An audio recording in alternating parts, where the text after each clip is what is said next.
Hi, have you ever heard of the name colic? Or do you know the meaning of the name colic? Or have you ever seen a child who is crying uncontrollably, even if you try to soothe this child, maybe by breastfeeding, singing lullaby? Now, if you don't know, you're in the right place. My name is Onji Kongare. I am a CNA stroke anesthetic assistant from Nairobi, Kenya. If you find this information important, kindly you can share it. Also, you can subscribe, hit that like and notification bell for any time we upload a new video. You'll be among the first person to be notified.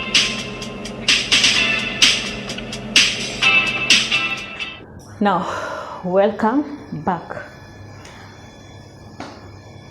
What are some of the signs and symptoms that you may look into, and at least it may give you, underline the name or the word, may give you an idea you may be dealing with colics. Yeah, this child will cry uncontrollably.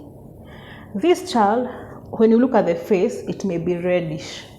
They will they will be clenching their fists when they are crying. The child may arc their back, yeah, like they want to stretch.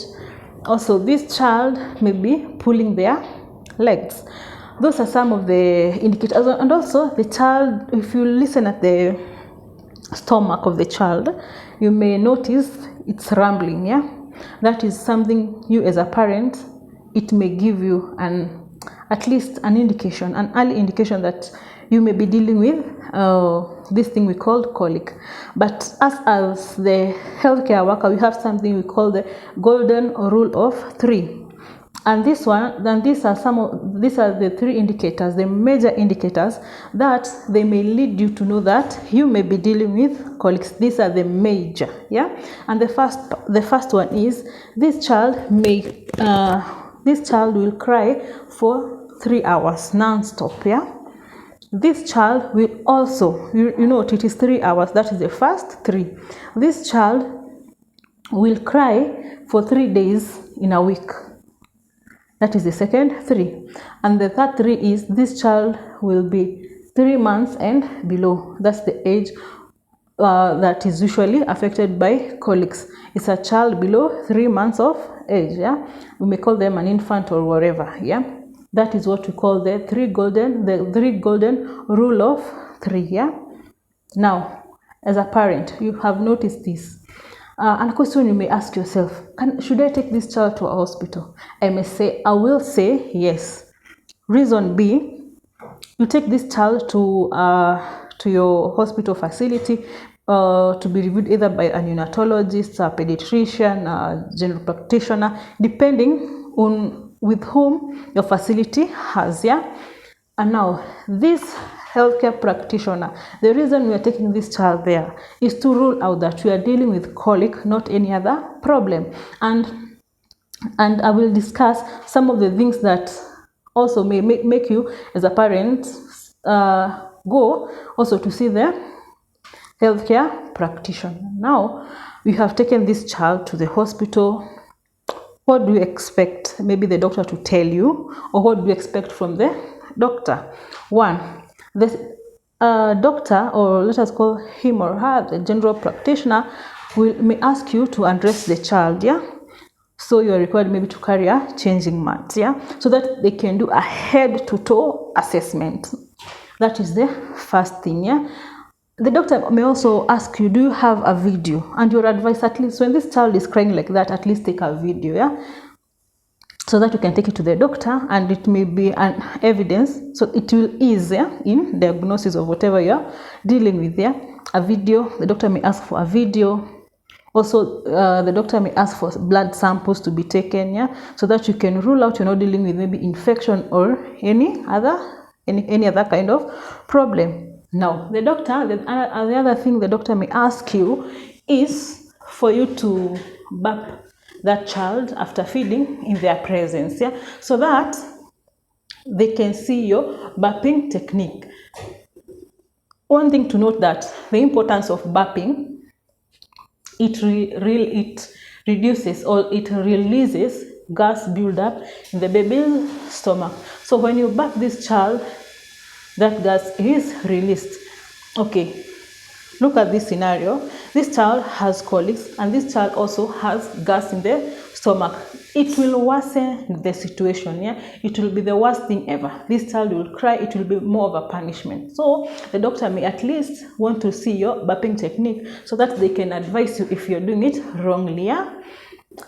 The second thing, the doctor may ask you to breastfeed in their presence so that they can see if you're doing it right, correctly. Yeah, because there's a way you can hold this child, and during that sucking, they'll be sucking also air, and this air, when it goes to the stomach, it may cause something called distension. Yeah, and this one is something that can worsen this colics or can worsen the situation. So the doctor may want to know your breastfeeding technique. Yeah, and another thing,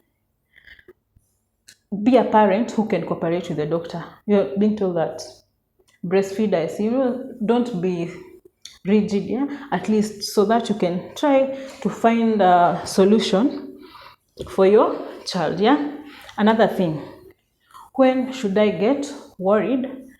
Maybe you're at home, you notice that my child is crying, or there are some changes that you can observe from your child.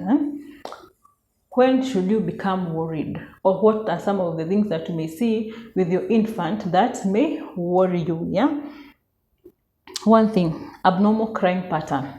You said with your child, at least you know this child maybe cries when their diapers are wet. Maybe this child cries when they're hungry, they want to be breastfed.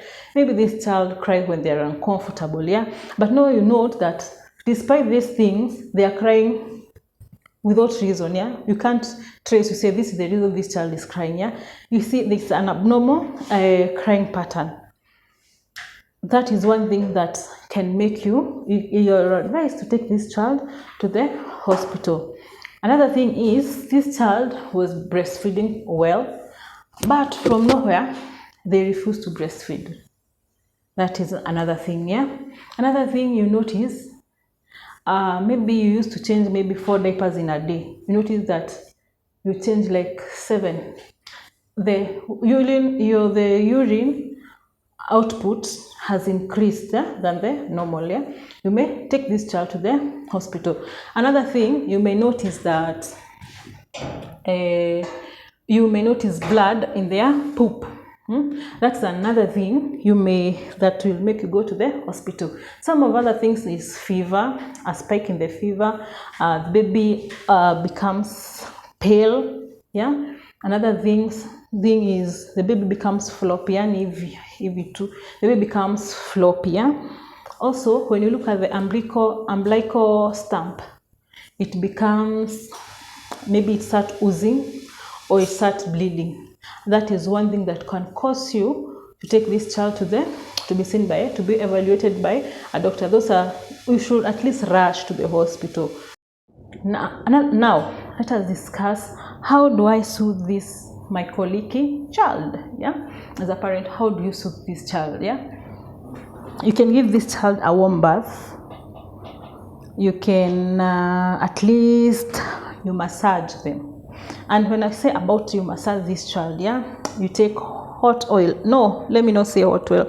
Someone may think it is the boiling oil, yeah, or oil with high temperatures. You take warm oil, you put your finger, you dip your finger in, then at the navel, you place that finger at the baby's navel, then you start massaging it in the clockwise direction. You may reach here at the rib cage to the pelvic region. Yeah, at least to massage. It will ease. It will aid in digestion, and also it will relax the abdominal cavity.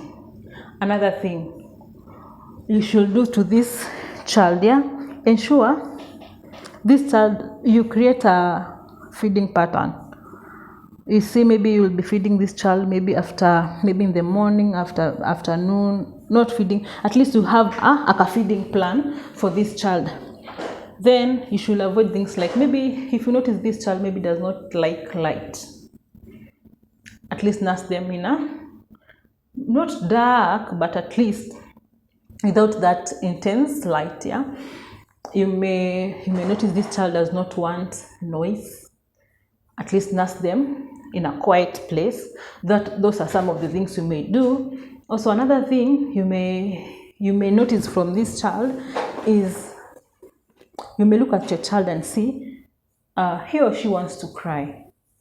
There's a certain chemistry that comes along when you nurse your baby skin to skin. Yeah, you may at least nurse them skin to skin. It brings a certain very nice chemistry between you and this child. Yeah, at least you may try to rock the baby. Yeah, rocking the baby like this. You may soothe this baby by maybe singing a lullaby. At least change their diapers. You ensure they are comfortable. Yeah, you've not overdressed them. Their clothes are not wet. They are not dirty. Yeah, no dirty clothes can make this child also. Even you cannot stay with dirty clothes. Yeah, the baby are clean. The baby is, you've given that baby warm bath. Yeah, ensure you have the right burping technique. Yeah? And burping is where you hold your child like this, then you give that circular motion at the back so that they will release that gas. Yeah, that is, you do that, the right burping technique, and you ensure this baby has burped. Not just holding this child like this and you say you burp that child. No, you at least ensure that you have had that, the burping sound.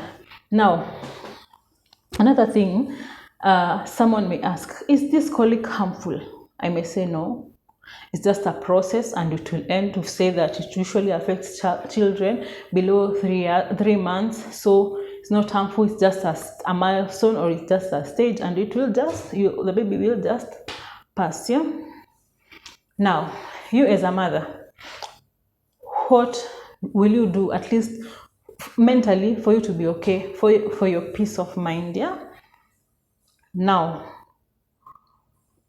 one of the things that I may advise you as a parent to do, you've rushed your child to the outpatient department. The child has been confirmed this is colic, and the reality is the child crying is part and parcel of this child until the 3 months or less. Yeah, what do you do as a parent, at least for you to have peace of mind? Yeah, you ensure this baby, you are nursing them in a comfortable environment. Ensure there's no noise, there's no maybe intense light, maybe the baby is not feeling cold, maybe you have not ever addressed the child. Yeah, ensure you fed the child, ensure you have breastfed this child well.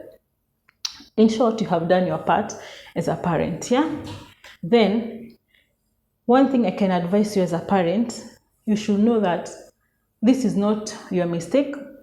It is a stage and it will pass. And we've said after 3 months, it will pass. Yeah, so that cannot be used to rate your parenting skills. Yeah, it's just a stage. No, you are a good parent. You're not a bad parent. It's just something that affects one child in 5. When you have like 5 children, one will have that colic. So it's something God made, and something is meant to happen. So it's not your mistake. And ensure when this child is crying, we've said they will cry like for 3 hours. You may take this child, maybe when they are sleeping, maybe they may be sleeping there on the cot or in the Moses basket or on your bed. Yeah, make them rest there. You see, because we've said you ensure they are comfortable. Make them rest there. Take like 5 minutes break. Yeah, go even eat something. Yeah, go try to do something that at least will calm you down. Yeah, don't stay there at you're just trying to soothe this child for 3 hours. No, take a break. Yeah, if you have people who can help you, people like your mother-in-law, your house help, your friend who may help you, or your husband, at least let them be involved. Yeah, seek for support. Yeah, and if you see this thing is not, you're not comfortable at all, yeah, and you feel this is more than a colic, take this child to a hospital. Yeah, hold on kidogo.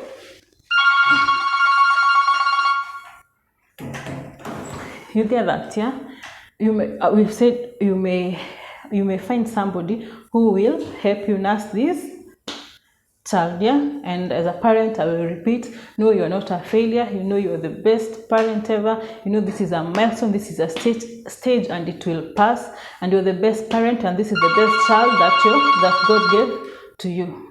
Okay. Hi, a point that I forgot when I was talking about management of a child, or things that you can do to ease this colicky discomfort. You can make your baby lie on the back, then you cycle the baby's legs. Yeah, the way you cycle a bicycle, it will at least aid in digestion. Yeah, at least you can do it like 6 to 8 times in a day. Also, you may do training. You may train your child to lie on their stomach, because at least at that time they may have started gaining the neck support. Yeah, you may train them to be lying on their with their tummy. Yeah, at least this will relax the abdominal cavity and will also aid in digestion. Another thing you can do, you can nurse this child on your hands in a tiger tree position. A tiger tree position is whereby you hold in your arms, but the baby is facing downward. Then you may start rocking this child here. This also will aid or you maybe will ease the problems, the tummy problems, or the discomfort, or the indigestion. Yeah, or also to relax the abdominal cavity. Thank you.